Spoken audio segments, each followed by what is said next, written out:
Ya. Buenas tardes, alumnos. Comenzamos la clase de geografía el día de hoy. Vamos a dar algunos datos generales acerca del Perú, nuestro país como unidad geográfica en el mundo. Pero antes de dar estos datos generales quisiera compartir con ustedes algunos conceptos previos a los cuales poder conocer antes de explicar la clase. ¿Qué cosa es latitud? Latitud. ¿Qué cosa es longitud?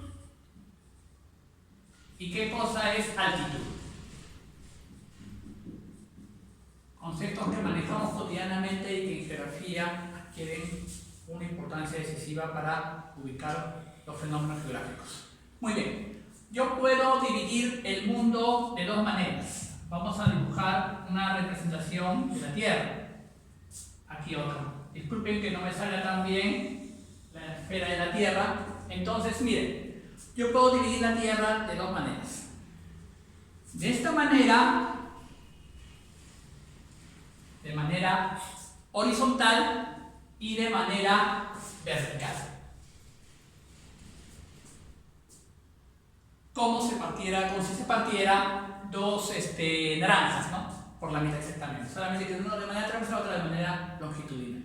Entonces, si esta fuera la Tierra, este sector se llamaría línea ecuatorial. Ecuatorial. Muy bien. ¿Por qué le llaman línea ecuatorial? Porque pasa exactamente por el centro del mundo, por el país del Ecuador. Entonces, divide el mundo en dos sectores, uno norteño y otro sureño. El sector del norte se va a llamar hemisferio norte. Hemisferio norte. Todos los países que están por encima, que están por encima de la línea ecuatorial, están en el hemisferio norte. Y los países que están en el sur se les llama países del hemisferio sur. Entonces, yo digo, el Perú está en el norte del Ecuador o al sur del Ecuador. El Perú está ubicado al sur del Ecuador, entonces le corresponderá el hemisferio sur. Profesor, ¿qué aprendo yo con esto? Aprendo una cosa muy interesante. Usted sabe que esta línea no existe, es una invención humana para poder estudiar la Tierra.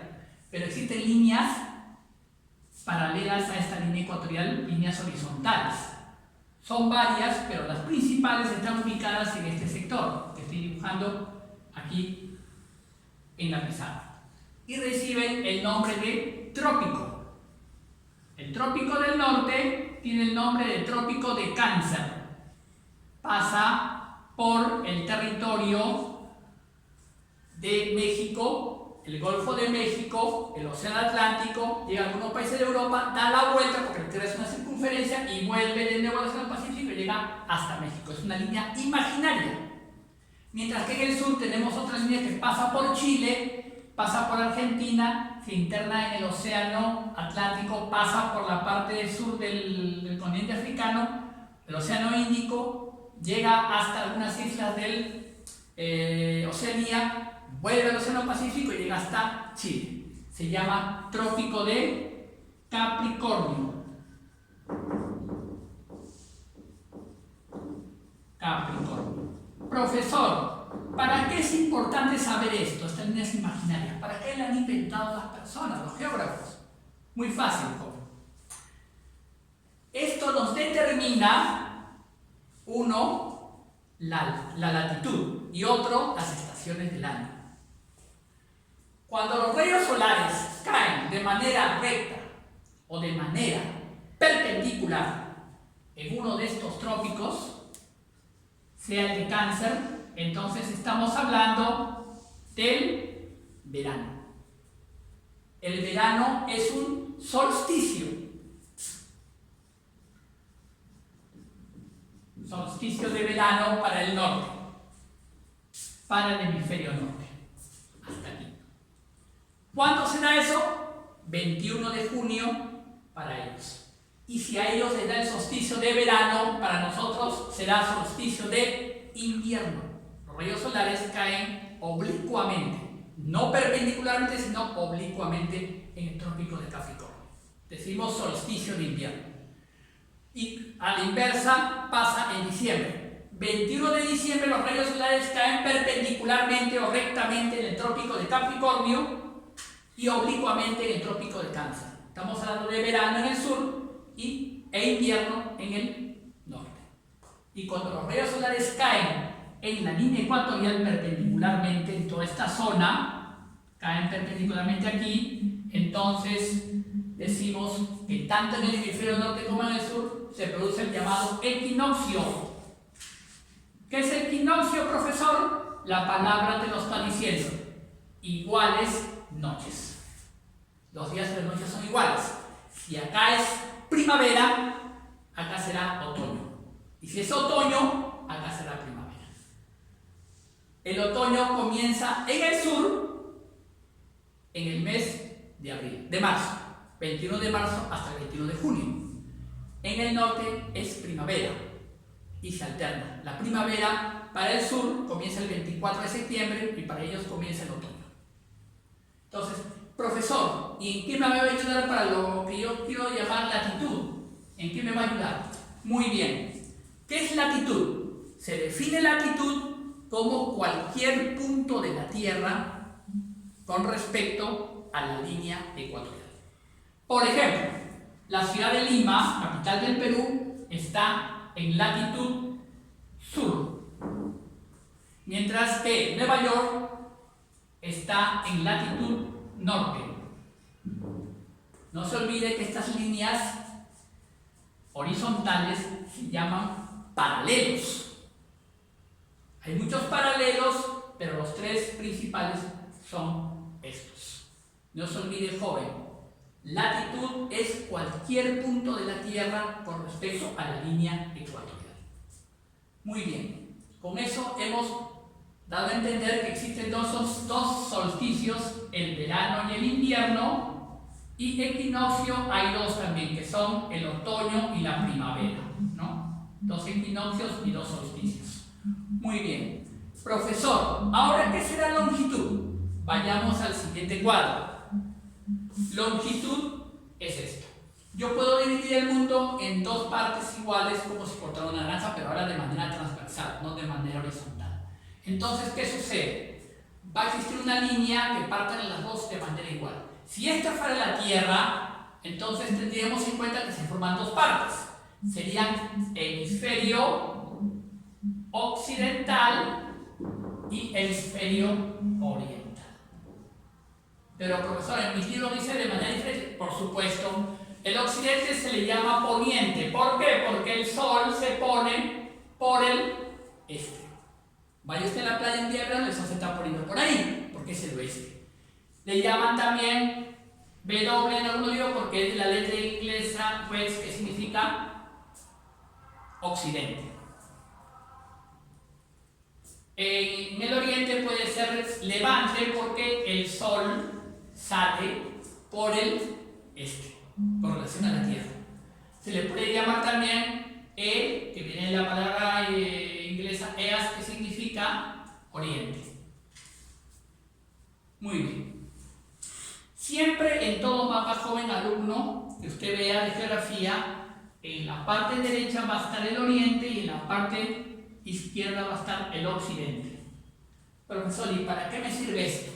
Sirve para determinar la longitud de la Tierra. ¿Qué es longitud? Longitud es cualquier parte de la Tierra con respecto a la línea horizontal llamada meridiano. Esta línea se llama meridiano. Meridiano. Solamente existe una principal. Es el llamado meridiano de Greenwich. ¿Por qué se le llama así? Porque atraviesa una ciudad muy cercana a Londres que se llama así, Greenwich. Entonces pasa por Europa, África y llega hasta el Océano Atlántico e Índico y da la vuelta para volver de nuevo hasta Inglaterra. Las líneas que se van a formar van a ser líneas verticales, llamadas también cada una de ellas meridianos. Profesor, ¿Y para qué sirve esto? Sirve para conocer la hora de cada región. No se olvide, joven alumno, que la Tierra es una circunferencia. Y si nosotros equiparamos a la Tierra con una circunferencia de 360 grados, la dividimos entre 24 horas que tiene un día, saldría la respuesta 15 grados. Es decir, cada espacio de este meridiano tiene 15 grados. Y cada espacio tiene la misma hora de acuerdo al país que esté ubicado. Por eso es que usted ve que Lima y Nueva York tienen la misma hora, porque están en el mismo meridiano. Ahora, jóvenes, ¿qué es longitud? Longitud es cualquier punto de la Tierra con respecto al meridiano base. Por ejemplo, el Perú, Lima, está ubicado en longitud occidental. El país también. En cambio, Moscú, capital de Rusia, está ubicada en longitud oriental. Entonces nos sirve para determinar estos usos horarios, porque se llama cada espacio uso horario. Esto de acá se llama uso horario. Vamos a saber la hora en cada uso respectivo, en cada país. No se olvide, joven estudiante, de que la Tierra gira por 24 horas, un día completo, un ángulo de 360 grados. Pero el giro de la Tierra es así. La Tierra gira de oeste hacia el este. Por eso es que el Sol sale por el este. Y las principales horas están aquí. Por ejemplo, España nos lleva 6 horas de ventaja.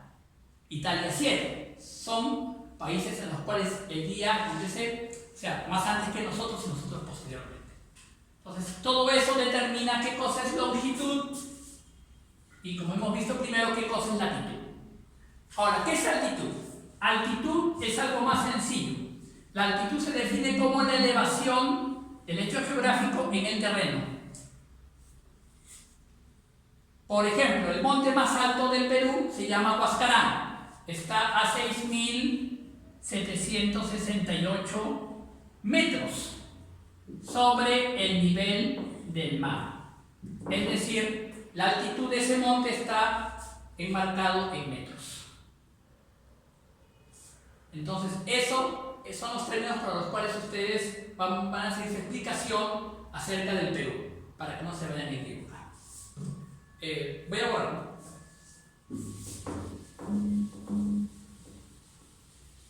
Los datos que usted va a ver en su separata sobre el Perú son con respecto, en primer lugar, a su posición astronómica.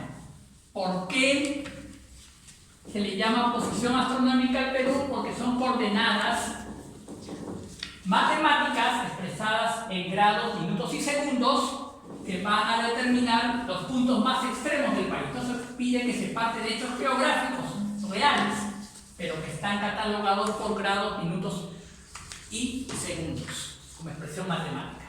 Muy bien, el Perú está ubicado en la parte central y occidental de América del Sur, en plena zona tórrida. ¿Por qué se llama zona tórrida? Porque es zona calurosa, porque es zona tropical.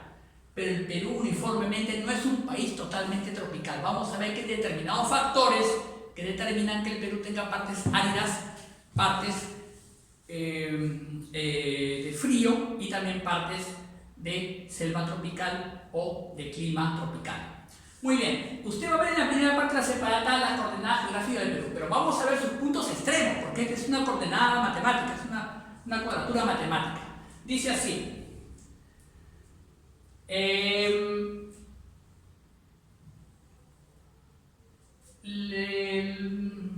punto extremo del Perú, el punto extremo norte,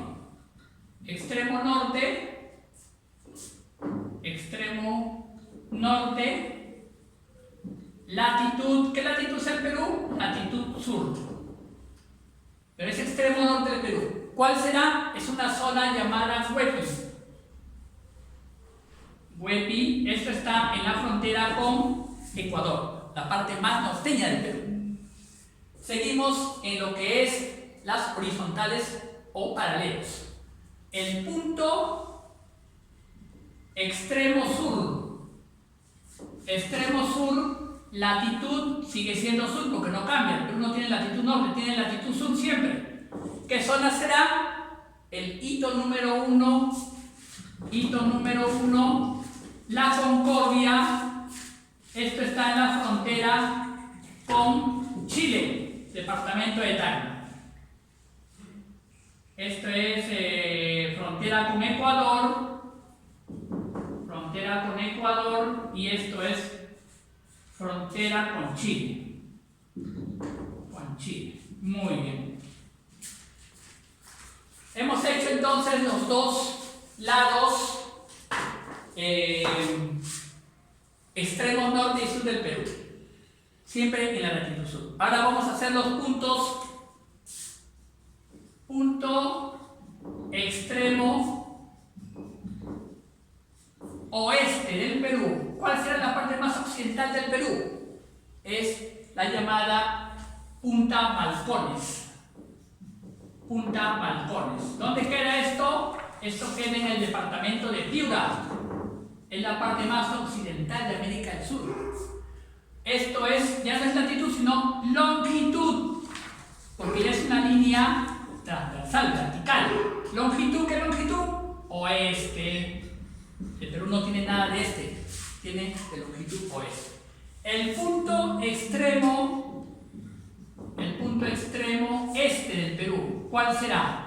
Longitud, por supuesto, es oeste.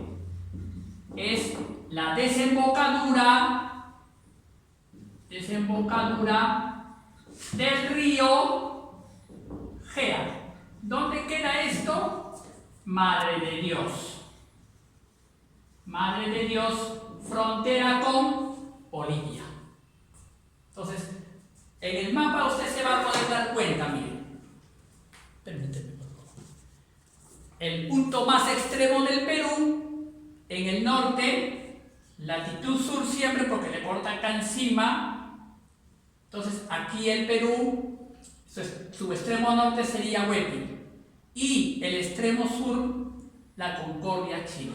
Esta partecita de acá que es Punta Balcones es la parte más occidental de América del Sur. Le corresponde al Perú. Es el extremo oeste, longitud oeste. Y esta partecita de acá del desembocadura del río Gea sería la parte más oriental del Perú, pero siempre en la longitud oeste. En su separata está con grados, minutos y segundos, pero en el cuestionario que le pido, no le pido que usted le exprese de esa manera, solamente lo que está así en la pizarra, ¿no? Para que usted tenga en cuenta eso. También se ha mencionado aquí en la separata que hay datos importantes acerca del Perú. Está su superficie territorial, está su población, está su superficie marítima, la suma de ambas, etcétera, etcétera, ¿no? Usted va a ver, por ejemplo, que existe una población absoluta del Perú. Me estoy basando en el censo de 1997, había otro censo posterior. La población del Perú será alrededor de 31 o 32 millones de personas. ¿Cómo se saca la densidad poblacional? O habitante por kilómetro cuadrado. Habitante por kilómetro cuadrado de territorio. Se hace de acuerdo al número de población total sobre la superficie. ¿Cuánto es la superficie del Perú? 1.285.215.60. De esta división sale el número de habitantes por kilómetro cuadrado. Usted va a ver. También se habla acerca de, en la separata, sobre los puntos extremos del Perú.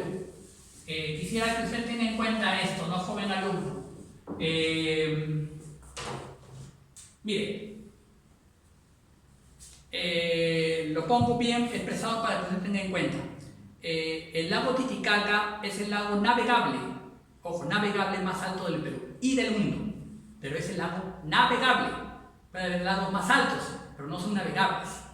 Entonces el Perú tiene el lago navegable más alto del mundo, que lo comparte con Bolivia. También está separada ahí, ¿no? ¿Cuál es la zona más lluviosa del Perú? La zona de 15.000 que está en Madre de Dios, cerca de la frontera con Cusco. Todo eso hay que tenerlo en cuenta. Esa está en la primera hoja. De ahí pasamos a lo que es los datos con respecto a la división política del Perú, sus departamentos y o regiones con sus respectivas provincias. También junto un mapita del país para que usted pueda tenerlo presente y su ubicación en América del Sur. Quisiera detenerme un poquito en las regiones del Perú. Son 8 regiones del Perú que usted debe tener en cuenta. Tenemos la región Chalao Costa. La región Yuca se divide en dos. Hay Yuca Marítima, que es la que está cercana al litoral, y la Yuca Fluvial, que es la que está propia cerca de los ríos, ¿no? Sobre todo los amazónicos. Entonces, también se determina su altitud de acuerdo a esas regiones cercanas. Después viene la región Quechua, Suni, Puna, Ojanca, Jalca o Cordillera, Selva Alta o Rupa Rupa y Selva Baja o Magua, ¿no? Que son 8 regiones en total del país, ¿no? Es bueno tenerlos presentes, ¿no? Ahora, quisiera seguir con ustedes el caso de lo que son los ríos del Perú, la cuenca hidrográfica del Perú, los ríos del Perú. Para un buen estudio de ello, los geógrafos han dividido el recurso hídrico del Perú en 3 vertientes u ollas. Ollas con H. Tenemos la primera olla que se llama la olla. Vamos a comenzar por la olla del Pacífico. La olla del Titicaca,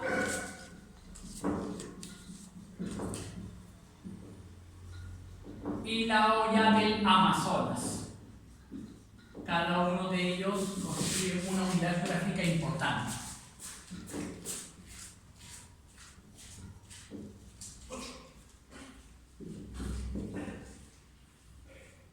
Comenzamos con la olla del Pacífico. Lo conforman 52 ríos cuya naciente está en la cordillera occidental de los Andes y desaguan sus aguas al mar, hacia el Océano Pacífico. Quisiera hacer una salvedad con ustedes, alumnos, quisiera que me entendieran bien lo que voy a decirles.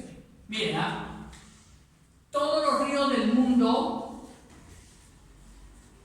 nacen de las partes altas, sea montaña, o sea un manantial o un lago, pero desaguan sus aguas al mar.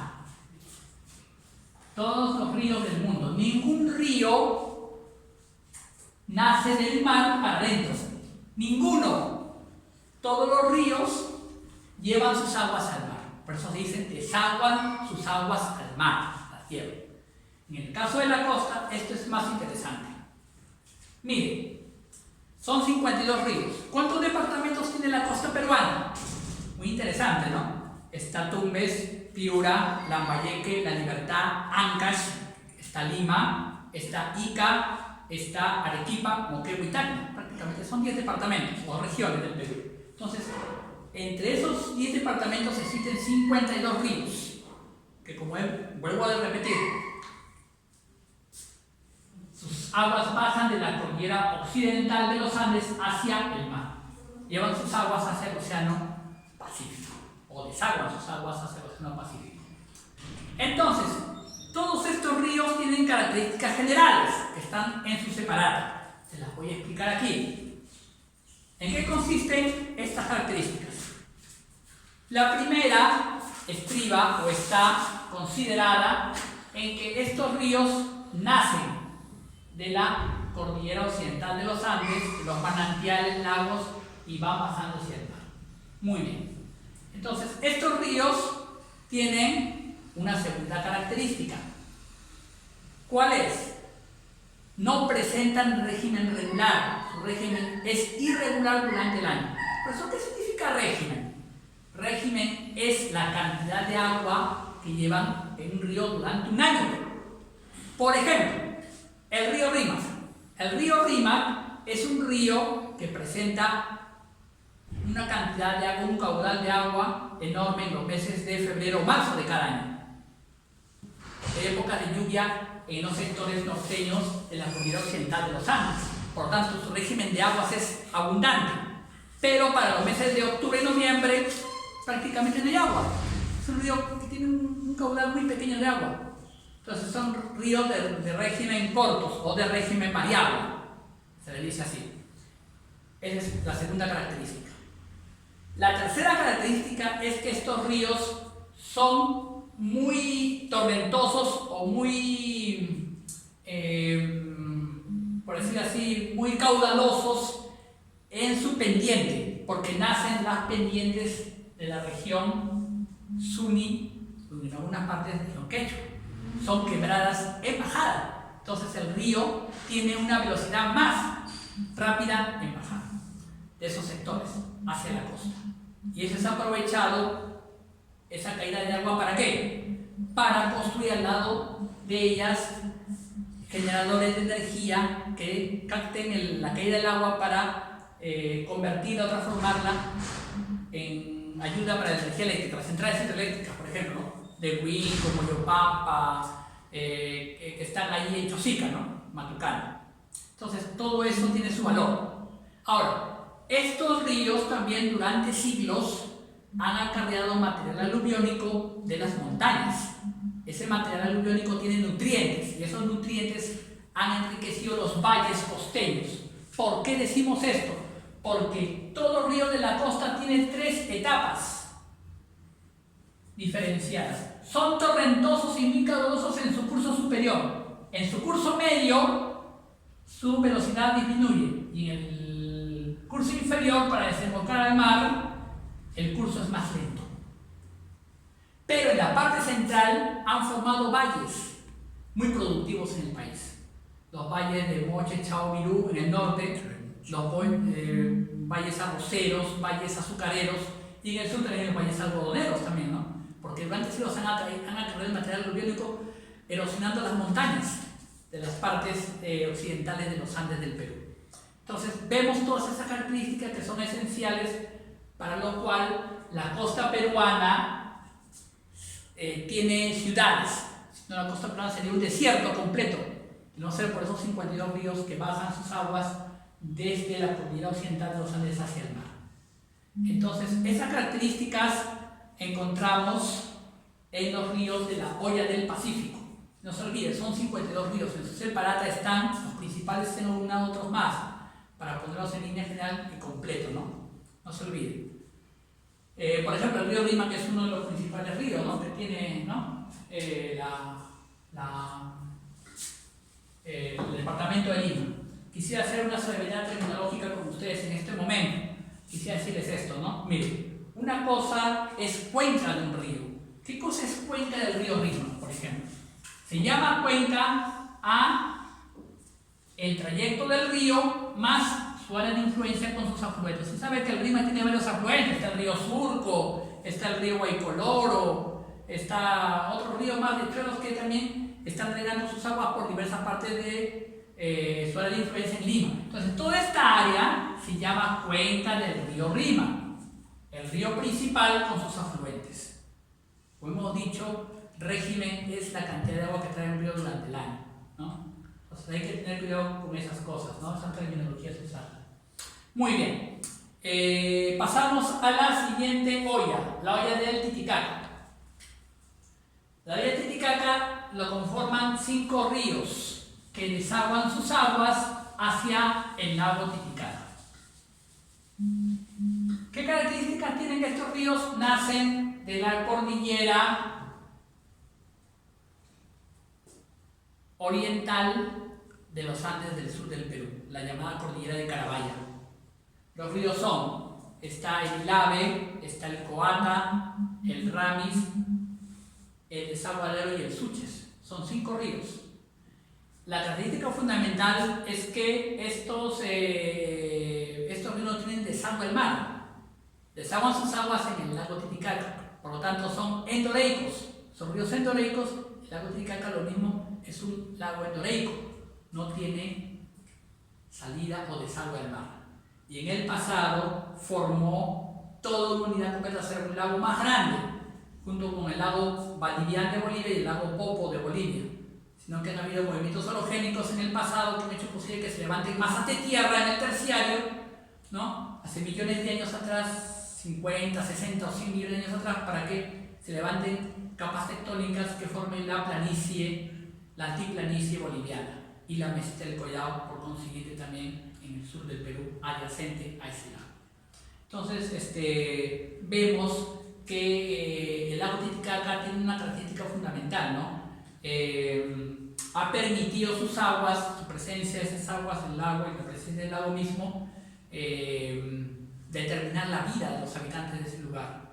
Si no existiera el lago Titicaca, sería una meseta pelada y fría sin ningún tipo de vegetación, debido a que durante la noche las aguas del lago Titicaca devuelven parte de ese calor absorbido durante el día, elevando un poco la temperatura del ambiente de la zona y haciendo posible la agricultura, ¿no? Cosa que no puede hacer la masa rocosa, porque la masa rocosa es fría. En cambio, la masa marina retiene el calor y la devuelve durante la noche, ¿no? Entonces, esa es la característica de la orilla del lago Titicaca, ¿no? Sus 5 ríos, y que hacen posible también la presencia de los embrios en la parte, pues, del departamento de Puno. Vamos a referirnos ahora a la hoya del río Amazonas. ¿Por qué se le llama río Amazonas? Porque el río Amazonas es el resumen de los principales ríos que están ubicados en la sierra y selva del Perú. Son los ríos que conforman tanto la sierra como la selva del Perú. El río Amazonas es el segundo río más extenso de la humanidad, superado por el río Nilo. Pero es el primero que tiene la cuenca más grande de toda América del Sur y de todo el mundo. Cuenca se le llama al río con sus afluentes. El río Amazonas nace en la cordillera del Chila, en el Nevado Mismi, en el departamento de Arequipa, con un río pequeño llamado Monigote. De ahí se van uniendo otros ríos, va llevando sus aguas hasta el río Huancavelica, el río Perené, Ené, de ahí va llevando hasta el río Mantaro, va subiendo por el río Ucayali y de ahí va llevando y también por el Marañón, y se va a unir justo con el Ucayali y el Marañón para formar el Amazonas peruano a 12 kilómetros al oeste de Iquitos, en un sector llamado Nauta. De ahí comienza a fluir, a avanzar el río Amazonas, deja el territorio peruano, pasa por una parte pequeña del territorio de Colombia y llega hasta la planicie norteña del Brasil y desagua sus aguas en el Océano Atlántico. Como es caudaloso y lleva gran cantidad de agua, desemboca cada minuto millones de litros de agua hacia el Océano Atlántico, ¿no? Formando un estuario, ¿no? Usted sabe, joven alumno, que hay 2 clases de desembocadores de ríos, ¿no? Supongamos que este es el mar, ¿no? Entonces hay ríos que desembocan sus aguas, ¿no? De esta manera, como el Amazonas, ¿no? Eso se llama estuario. Pero cuando forman diversos brazos, se le llama, pues, por acá el río, ¿no? Supongamos como el río Nilo, ¿no? Se le llama, pues, delta, ¿no? Con ramales, con brazos, ¿no? Uno es estuario como el Amazonas, el otro es el delta, ¿no? Como el río Nilo. Entonces, vamos a ver qué características tienen estos ríos, ¿no? Todos son torrentosos, sobre todo en su pendiente, en la cordillera de los sectores de la cordillera de los Andes peruanos, presentan régimen irregular de aguas, son caudalosos y, por último, también presentan estiaje o vaciante de aguas hacia el siguiente río, ¿no? Eso vamos a ver con respecto a los ríos que forman esta hoya, ¿no? La hoya del Amazonas.